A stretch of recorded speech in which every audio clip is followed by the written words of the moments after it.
Suratu Yasin. Ang titik Yasin. Sa ngalan ng Allah, ang mahabagin, ang maawain. Yasin.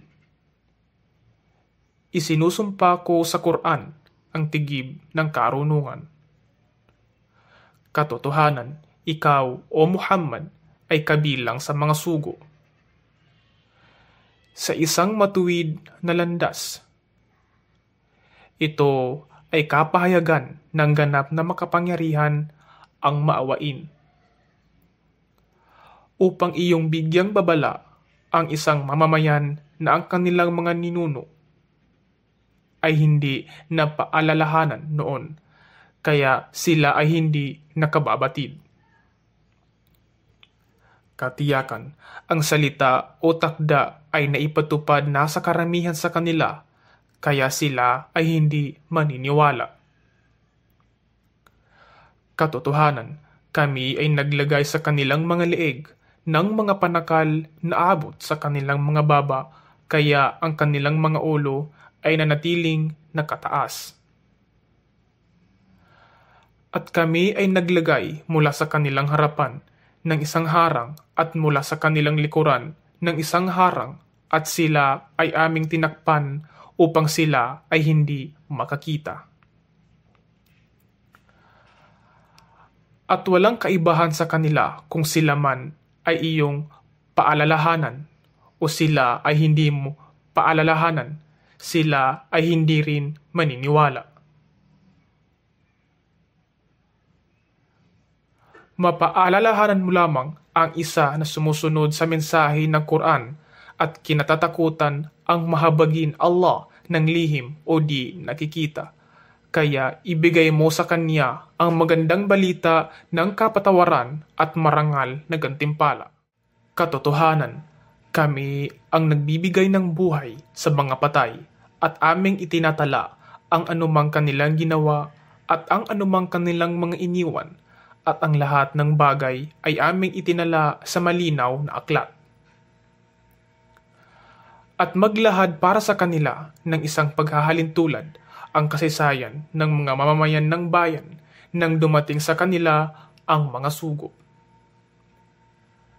Nang aming ipinadala sa kanila ang 2 sugo, subalit kanilang itinakwil ang 2 ito, kaya sila ang 2 sugo ay aming pinalakas o sinundan ng 3 sugo, at silang 3 ay nagsabi, katotohanan, kami ay mga sugo na ipinadala sa inyo. Sila, ang mga taong bayan, ay nagsabi, kayo ay mga taong katulad lamang namin, at ang mahabagin Allah ay walang ipinahayag na anumang bagay, kayo ay nagsasabi lamang ng mga kasinungalingan. Sila, ang mga sugo, ay nagsabi, ang aming Panginoon ay nakaalam na kami ay mga sugo sa inyo. At kami ay walang ibang pananagutan maliban ang ipalaganap ng malinaw ang mensahe ng Allah para sa inyo. Sila, mga taong bayan, ay nagsabi, katotohanan, kayo ay aming nakikitaan ng isang masamang pangitain. Kung kayo ay hindi magsisitigil, katiyakang kayo ay aming pagbabatuhin at katiyakang kayo ay makalalasap ng isang kasakit-sakit na parusa mula sa amin.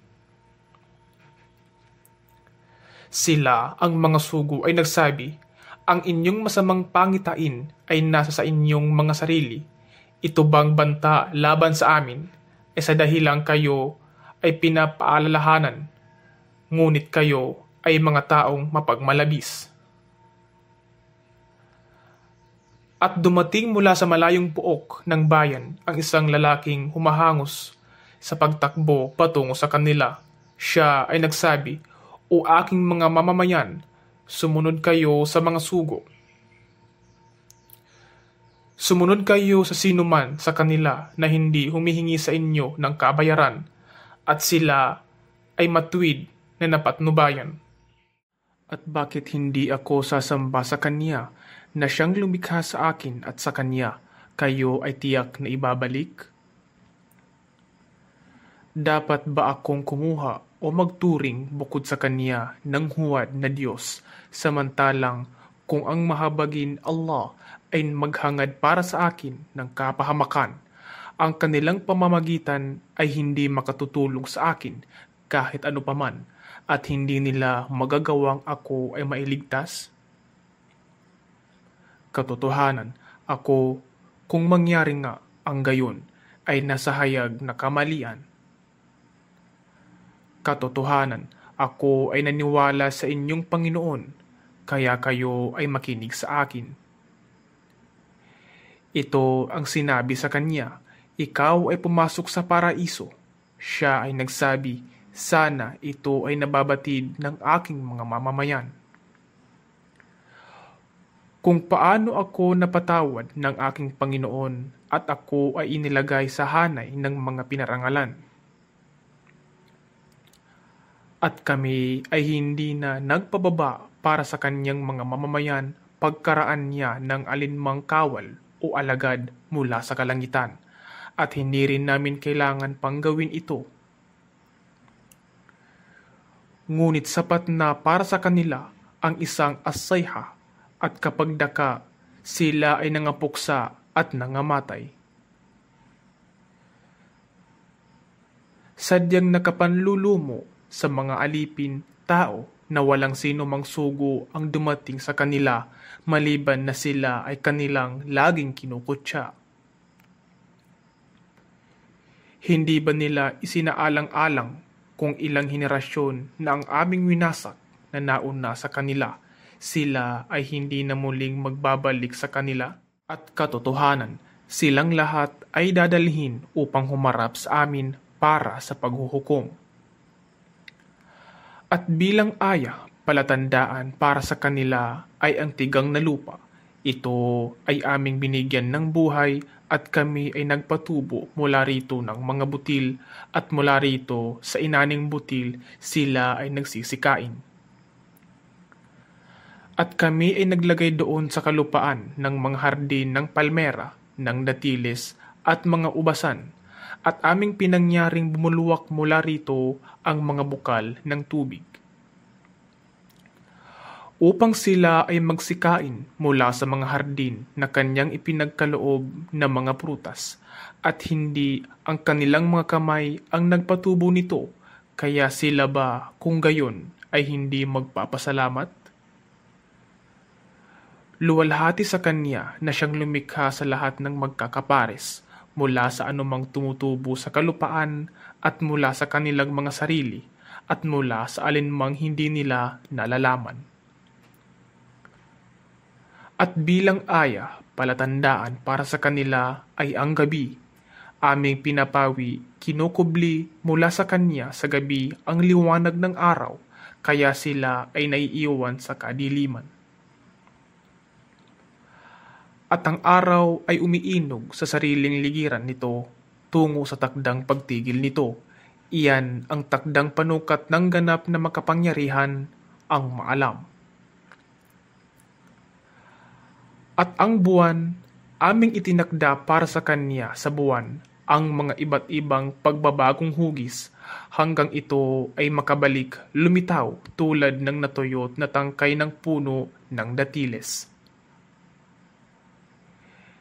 Hindi mangyayari para sa araw na maabutan ng buwan o ang gabi ay mapangunahan o lagpasan ng araw, bagaman ang bawat isa sa kanila sa isang ligiran ay lumalangoy. At bilang aya, palatandaan para sa kanila ay ito, aming isinakay ang kanilang mga ninuno sa isang may lulang sasakyang dagat ni Noah. At aming nilikha para sa kanila mula sa mga nakakatulad nito ng barko ang kanilang sinasakyan. At kung aming naisin, sila ay aming maaaring lunurin, magkagayon sila ay hindi magkakaroon ng isang makatutugon sa pagsigaw o sila ay hindi maililigtas. Maliban bilang isang habag mula sa amin at kaluwagan hanggang sa isang takdang panahon.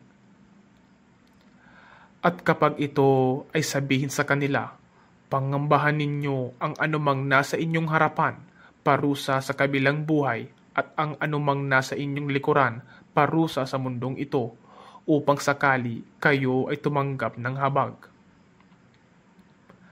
At walang aya, kapahayagan na dumating sa kanila mula sa mga ayat, kapahayagan ng kanilang Panginoon, maliban na sila ay tumanggi mula rito.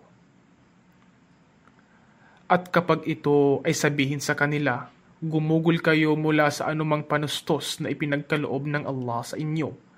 Iyong mga di naniwala ay nagsasabi sa mga naniniwala, magpapakain ba kami sa isang maaaring pakainin ng Allah kung ito ay kanyang naisin? Katotohanan, kayo ay nasa hayag na kamalian. At sila ay nagsasabi, kailan nga ba magaganap ang pangakong ito kung kayo ay makatotohanan? Sila ay walang hinihintay maliban sa isang as-sayha, pag-ihip ng tambuli na hahablot sa kanila habang sila ay nagtatalo-talo. At sila ay walang kakayahan upang magbigay ng isamang tagubilin, at sila ay hindi makababalik sa kanilang angkan o kaanak. At ang tambuli ay hihipan sa ikalawang pagkakataon, at kapag daka mula sa mga libingan, sila ay maghuhumangos patungo sa kanilang Panginoon. Sila ay magsasabi, kasawian sa amin, sino ba ang nagpabangon sa amin mula sa aming kinahihimlayan? Ito ay sasabihin sa kanila, ito ang ipinangako ng mahabagin Allah, at ang mga sugo ay nagsabi ng katotohanan. Ito ay isa lamang as-sayha, pag-ihip ng tambuli, at kapag daka, silang lahat ay naroroong dadalhin sa aming harapan. Kaya ngayong araw ng paghuhukom, walang kaluluwa ang gagawan ng kamalian sa anupaman, at kayo ay hindi babayaran maliban para sa anumang inyong laging ginagawa. Katotohanan, ang mga maninirahan sa paraiso sa araw na iyon ay maaaliw sa mga kasiyasiyang pagkakaabalahang gawain. Sila at ang kanilang mga asawa ay nasa lilim na silungan. Sila ay nakasandal sa mga malalambot at mararangyang higaan. Inihanda para sa kanila roon ay prutas, at para sa kanila roon ay ang anumang kanilang kahilingan. At salamun, kapayapaan, isang salita ng pagbati mula sa maawaing Panginoon. At siya ay mag-uutos sa mga di naniniwala. Magsilayo kayo mula sa mga naniniwala sa araw na ito, o kayong mga mapaggawa ng kabuktutan. Hindi ko ba iniutos sa inyo, o mga anak ni Adan, na huwag kayong sumamba sa Satanas? Katotohanan, siya ay inyong hayag na kaaway. At kayo ay nararapat sumamba sa akin, ito ang matuwid na landas. At katiyakan, kanyang nailigaw na ang karamihang nilikha na kabilang mula sa inyo, kaya hindi ba kayo makauunawa? Ito ang impyerno na sa inyo ay ipinangako. Magsipasok kayo upang sunugin doon sa araw na ito para sa anumang lagi ninyong di pinaniniwalaan. Sa araw na iyon, aming tatakpan ang kanilang mga bibig, at ang kanilang mga kamay ay mangungusap sa amin, at ang kanilang mga paa ay sasaksi laban sa ano pamang kanilang lagi ng pinagsusumikapan. At kung aming naisin, magagawa naming tanggalin o bulagin ang kanilang mga mata, at sila ay mag-uunahan upang hanapin ang landas, subalit paano sila makakikita? At kung aming naisin, sila ay aming magagawang baguhin, gawing mga inutil o lumpo sa kanilang kinalalagyan, upang sila ay walang kakayahang sumulong o bumalik, gumalaw o makuhang tumalikod. At sino man ang aming gagawaran ng mahabang buhay ay aming ibabalik sa unang pagkalikha. Sila ba ay hindi nakauunawa?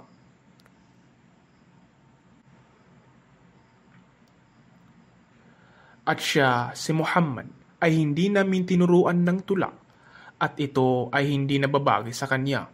Ito ay walang anupaman maliban sa isang paalala at isang malinaw na Quran. Upang bigyang babala ang sinumang nabubuhay at upang patutuhanan ang salita, takda at parusa laban sa mga di naniniwala. Hindi ba nila nakikita na aming nilikha para sa kanila ang anumang ginawa ng aming mga kamay, ang mga pastulang hayop sa kawan ng mga bakahan, at pagkaraan sila ang mga tagapag-ari ng mga ito. At aming ginawang maamo ang mga ito, mga hayop, para sa kanila upang ang iba sa mga ito ay gamitin bilang mga sasakyan at ang iba naman ay kanilang pagkain. At para sa kanila ay mayroong iba pang mga pakinabang doon at mga inumin, kaya hindi ba sila magpapasalamat? Ngunit sila ay nagturing o kumuha bukod sa Allah ng mga huwad na Diyos upang sakali sila ay matulungan. Subalit sila ay walang kakayahan upang tumulong sa kanila, bagkus sila ay mga kawal para sa kanila na pinangalagaan. Kaya huwag mong hayaang ang kanilang pananalita ay maghatid ng kalungkutan sa iyo, o Muhammad. Katotohanan, aming nababatid kung ano ang kanilang ikinukubli at kung ano ang kanilang inilalantad. Hindi ba isinasaalang-alang ng tao na siya ay aming nilikha mula sa isang patak ng pinaghalong similya ng lalaki at babae? Ngunit kapag daka, siya, ang tao, ay naging isang malino na kalaban, katalo. At siya ay naglahad para sa amin ng isang paghahalintulad, ngunit nakaligtaan niya ang pagkakalikha sa kanya. Siya ay nagsasabi, sino ang magbibigay buhay sa mga kalansay, butong ito pagkaraang magkalansag-lansag o maging alabok? Sabihin, siya, ang Allah, ang magbibigay ng buhay sa kanila sa mga butong ito sapagkat siya ang unang lumikha nito at siya ang maalam sa lahat ng nilikha. Siya ang gumawa para sa inyo ng apoy mula sa luntiang sariwang punong kahoy at pagkaraan mula rito sa apoy kayo ay nakapagpapaningas. Hindi ba siya na lumikha sa mga kalangitan at kalupaan ang may kakayahan din upang lumikha ng tulad ng mga ito? Oo, katotohanan nga, at siya ang tanging tagapaglikha, ang maalam. Katotohanan, ang kanyang kautusan, kapag siya ay maglalayon ng ano pamang bagay na nais niyang gawin o likhain, siya ay magsasabi, rito na, maging, kaya mangyayari nga. Kaya luwalhati sa kanya na ang kanyang kamay ang siyang may tangan ng lahat ng bagay, at sa kanya kayo ay ibabalik.